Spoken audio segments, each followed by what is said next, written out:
I spent 5 hours exploring planets in REV-8 with a low-level character, and it was a roller coaster in more ways than one. Exciting and yet disappointing. I'm a physicist and Schrodinger's cat is my spirit animal, so something can be both exciting and disappointing at the same time. Here are 7 things I found exciting and disappointing, with my conclusions and wish list at the end. Number 1. Speed. It is much faster than walking, no doubt. It has none of the familiar downsides of having to stop sprinting or use starborn powers to replenish your O2. How much faster? It's hard to tell with the different use of boosting and different terrain. However, many players report that it takes around 54 seconds to travel 1,000 meters in the REV-8, while the same trek on foot would take around 2 minutes and 10 seconds, so about 3 to 4 times faster. This result speaks for itself, and it's exciting. It's fast, but I don't feel like I'm missing out on the exploration. On the other hand, it's also disappointing because it's not fast enough to make me drive back to the ship after a long exploration session, and I find myself choosing to fast travel, which means I'm seeing those pesky loading screens again. Also, the getting in-out animation, can we please get a way to skip this, please?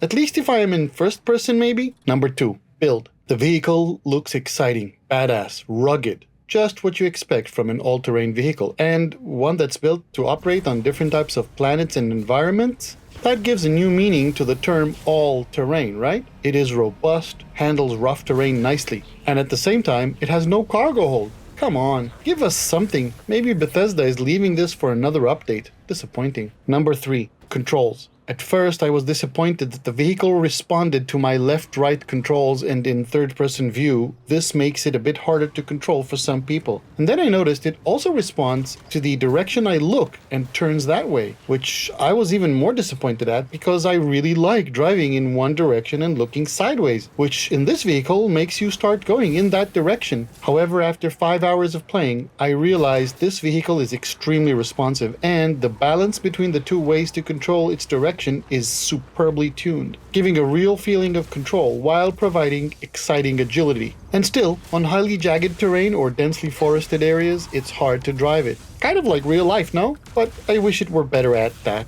Could use a break though, too. Number 4. Low gravity handling. I found that the way the vehicle behaves on low gravity planets is exciting. It is skidding and side-slipping to mimic the lower traction due to less friction with the wheels brought about by the lower gravity. It is way more realistic than No Man's Sky's exocrafts, and yet this isn't 100% realistic, which is a good thing. Otherwise, it would be useless on moons with 0.1 gravity. You couldn't move, but with all this realism, I wish it could roll more easily. Currently, it uprights itself automatically when you press space to boost upwards, which is a good solution. Number 5. Mid-jump steering. The fact you can skip over obstacles by boosting upwards is exciting. It's fun, makes for awesome screenshots too. It makes for a great experience, and all you need to do is remember not to expend your entire boost on forward motion, and leave some for jumping. On low-gravity moons, you will notice that it is able to steer in mid-jump. I would say mid-air, but I'm too much of a physicist to make that mistake. And for the realism, I wish I could see some steering jets or thrusters to explain how it's steering itself mid-jump. Number 6. Operations. Usage. Using the vehicle is a breeze. You land somewhere and the vehicle is ready for you. You fast travel to your ship. Even if you left it behind and fast traveled while walking, just fly somewhere else, land, and it is there. Looking with your scanner, it is clearly marked with distance. That's perfect. The only disappointing parts about using it are the way it suddenly appears next to the ship. I wish it was already there when you're out, and when using its cannon. The cannon direction is tied to the direction you're looking, and the direction of travel is also tied to it, which requires you to be aware. Oh, also the cannon is a tad slow to my liking. Again, maybe for a later update.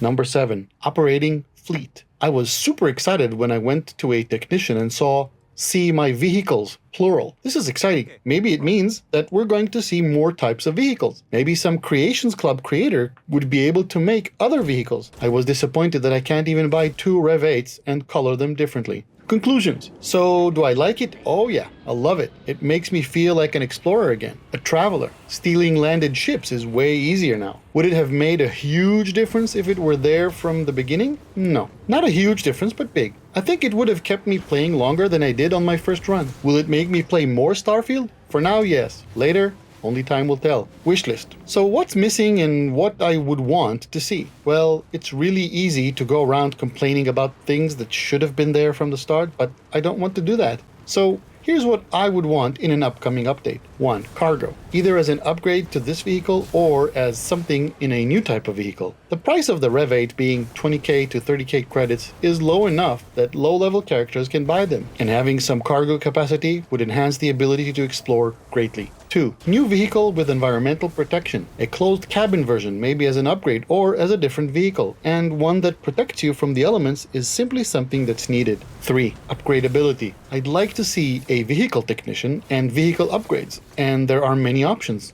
A. Cargo, which could affect max speed, boost speed, and height, etc. B. Boost upgrades. More boost, maybe trade-off between forward and upward abilities. C. Weapons. Maybe different onboard cannons with different stats. Maybe upgrades for the existing cannon for fire rate, damage, accuracy, and range. D. Steering upgrades, like upwards pointing thrusters to keep your REV-8 traction on low gravity planets and moons. What would you like to see? Please leave a comment. And if you found this interesting or even useful, please hit like and consider subscribing. GoodGuysFree here. See you again soon.